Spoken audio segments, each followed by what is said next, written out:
mira, estamos los últimos 2 programas del año, así que estaría bueno que hiciéramos algunas reflexiones más generales de lo que pasó en la economía, de lo que pasa y lo que podemos intuir que puede llegar a pasar de acá en adelante. ¿Qué te parece si vamos haciendo algunas reflexiones de lo importante, de lo que nos viene pasando, digamos? Ay, a ver, la Argentina hay que arrancar de lejos para decir lo que nos viene pasando. Lleva 200 años de guerra civil, esto ya lo hemos hablado. A veces han volado tiros y cañonazos, a veces han bombardeado plazas, a veces han desaparecido gente, y otras veces la guerra ha tomado la forma de la guerra económica, que aunque no vuelen tiros, a veces mata más gente que los tiros, mucha más gente, y lo que mata también, y me estoy refiriendo especialmente al macrismo, que en estos días está dando algunas muestras de cuán desbocados son, como por ejemplo cuando quieren hacer laburar a los pibes del secundario privado o público gratis para las empresas, obligatoriamente, y lo que mata también muchas veces es la esperanza, y que es lo que el programa de Fede Radio tiene intacta. Yo siempre lo escucho, este tema de la esperanza intacta. El problema es que teniendo la esperanza intacta el programa y tratando de contagiársela a la gente, lo que hay que hacer a veces es suspender la espera y empezar a activar a la gente en la calle. Entonces, esto que está viviendo ahora la Argentina con el FMI, que viene de muy lejos, viene desde el 56, que es cuando desembarcó el FMI en la Argentina, después de que pudieron hacerlo entrar por la fuerza con las bombas que tiraron en la plaza, que forma toda parte de un continuo, digamos, no está desconectado. O sea, el FMI se creó en el 46 y Perón lo resistió hasta que se tuvo que ir, porque si no lo mataban a él y a mucha gente más. En el 55, bombardea la plaza y entra el FMI. Desde ese momento hasta ahora, el FMI jamás fue una buena noticia para la Argentina, ni para ningún país del mundo, porque nunca existió un FMI bueno, nunca existió una relevancia de si hay alguien bueno, malo, simpático o ex pobre en el staff del FMI. El FMI es un brazo armado de Estados Unidos, solo que en vez de tener cañones, balas y misiles, tiene cuestiones financieras, que a veces, como dije antes, también hacen mucho más daño que los cañones y los misiles. Entonces, lo que tenemos que lograr en estos tiempos, y estuvo interesante lo que hablaron ayer Alberto, Cristina y los que estaban los expresidentes visitantes, lo que tenemos que tener en cuenta es cómo hacer para hacer un acuerdo con el FMI que sea lo menos malo posible. No hay acuerdo bueno, lo menos malo posible. Y para eso, la discusión famosa es el ajuste o el no ajuste. El ajuste en realidad no habla del ajuste fiscal, no habla del ajuste de las cuentas internacionales, no, el ajuste es el ajuste de la gente. ¿Cuánto le ajustás el cinturón, la esperanza y la vida a la gente y cuánto en realidad no se lo ajustás a los que no tienen por qué ajustárselo, sino que se lo ajustás a los tipos que la fugaron, a los tipos que la tiran, la levantan con pala, tiran manteca al techo y demás? Algo de eso dijo Cristina ayer, ¿no? Exactamente. Pero claro, ayer la escuchamos a Cristina y a Alberto coincidir de que no iba a haber ajuste. El problema, lo que a mí me preocupa, siempre, lamentablemente, yo soy medio hinchapelotas, tengo algún pero, es, está bien, Alberto y Cristina están de acuerdo en que no van a firmar un ajuste para pagarle al FMI. Pero yo le creo mucho más a Cristina, porque Cristina dijo que en el 2021 hubo ajuste. Y Alberto, citando al mercenario de Álvarez Agis, dijo que no hubo ajuste. Y Guzmán, lo mismo, dijo, no hice ajuste. Claro, entonces el problema que tenemos es la discusión de qué es ajuste. Si ajuste es bajar nominalmente la plata que gastás en algo, salud, educación, jubilaciones y demás, con una inflación del 50% anual, me estás cargando. Entonces, ¿qué llamamos ajuste? Bueno, ajuste se llama cuando vos las prioridades las ponés de manera invertida a lo que siempre fueron las prioridades del peronismo. Y la prioridad del peronismo es la gente. Y como la prioridad del peronismo es la gente, hacer un ajuste quiere decir que vos le pongas prioridad al acreedor, que es lo que quiere Álvarez Agis, porque es a quien asesora, y no le pongas prioridad a la gente. ¿Cómo vamos a saber eso? Bueno, cuando manden el plan plurianual al Congreso, el plan, vamos a ver si el que lo diseñó es Culfas con algunos exportadores grandes y algunas grandes empresas de energía, o si en realidad lo diseñó Cristina, Alberto, Massa, el peronismo y demás, y lo hicieron en silencio, porque yo no estuve escuchando que debatieran ese plan quinquenal, que por una cuestión de prurito le dicen plurianual, porque quinquenal suena muy peroncho, ¿no? Entonces, digo, Tenemos que ver qué mandan al Congreso. Y ahí va a quedar bastante claro, según entiendo, va a ocurrir esta semana, y el último programa vamos a poder despacharnos a gusto hablando de este tema. Yo espero que convengamos, Juan, no haya ajuste. Que uno dice, no tuvimos información de que lo hayan hecho Cristina, Alberto, y Massa, y qué sé yo, y Máximo, pero tampoco tuvimos noticia que lo haya hecho Culfas. Bueno, es que ese es el problema. Bueno, por eso, no lo pero hizo Culpa, no lo hizo Massa, lo discutieron con el sindicalismo, al menos con el sindicalismo que vale la pena, que no son los gordos.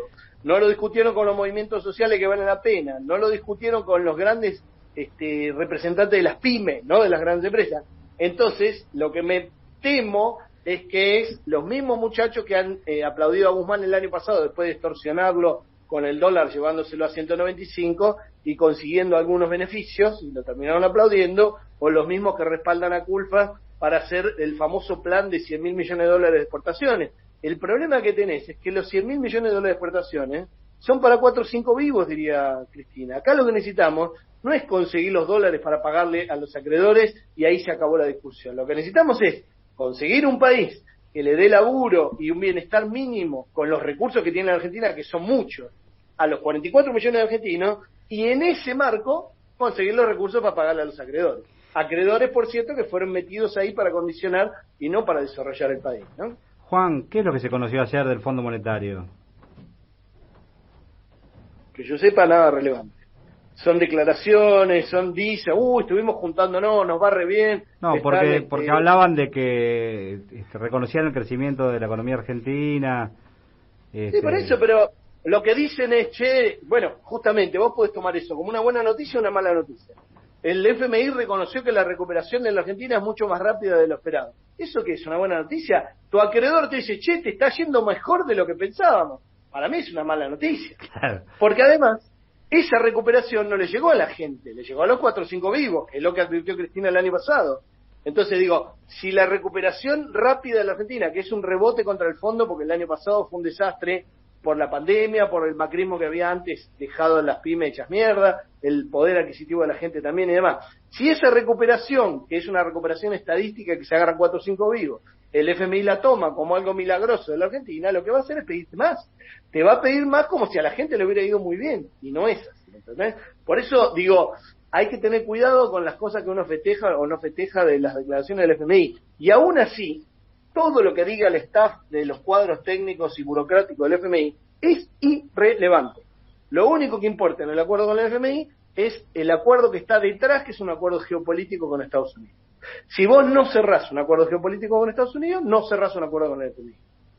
Y ese acuerdo geopolítico tiene muchas más cosas que no quedan escritas que las que quedan escritas en el acuerdo. Y si no las cumplís después, te lo hacen pagar con mucho más costo que una tasa de interés alta o baja. Bueno, digamos que estamos en una semanita, 10 días de definiciones económicas importantes que van a marcar la agenda del 2022. Yo te diría que los próximos 6 meses, y 6 meses estoy siendo generoso, los próximos 3 o 4 meses van a marcar muchas cosas que van a tener impacto en las próximas décadas en la Argentina. Esta negociación con el FMI es central no por el pago o no pago, en qué ritmo y demás de los 45.000 millones. Es qué estás haciendo geopolíticamente en tus alianzas con Estados Unidos, en las alianzas que te dejás abiertas para tener con Brasil si vuelve Lula, para tener con Rusia, con China y demás. Todo eso está atado al acuerdo con el FMI, que en realidad es un acuerdo con Estados Unidos, o no, digamos, o un desacuerdo, digamos. Pero eso va a ocurrir en los próximos meses. De eso va a depender las próximas décadas de la Argentina. ¿Es irreversible? No, no es irreversible, pero no es fácil de cambiar algunas cosas que se firman con sangre cuando se hacen ese tipo de acuerdos. Sí, me quedé pensando en las palabras de Cristina de ayer, porque en un momento dado dijo, bueno, grandes males, grandes soluciones, cuando dijo que desconfiaba del fondo y bueno, dejó abierta la puerta a varias interpretaciones, ¿no? Claro, o sea, que Cristina nunca abonó ni compró esto del fondo bueno, de que Cristalina viene de un lugar pobre, entonces sabe lo que es la pobreza, etcétera, etcétera. No se la tragó ni pedo, tampoco se tragó que si la Argentina rebotaba 10% era un notición porque la gente iba a estar bárbara y advirtió lo de los 4 o 5 vivos, tampoco le pareció razonable que se siga arreglando el tema de la inflación con pacto de caballeros, con pacto de solidaridad y demás. Entonces digo, yo me siento mucho más cercano a todo lo que va marcando Cristina con sus cartas y demás, y nunca me he vendido ni me he enfervorizado como un cristinista fanático, pero hoy Cristina representa lo mejor que hay de todo lo que hay, porque representa la prioridad de la gente, que es la prioridad del peronismo, la gente, y no la prioridad de los acreedores, que es lo que representa Álvarez Ojis, y no la prioridad de los grandes concentrados, que es lo que representa Culfas, y no la visión sesgada de un tipo que se formó en otro país, estuvo 20 años viviendo ahí, y viene ahora y quiere aceptar las reglas de juego del lugar donde vivió 20 años y donde probablemente quiera seguir enseñando, que es Guzmán.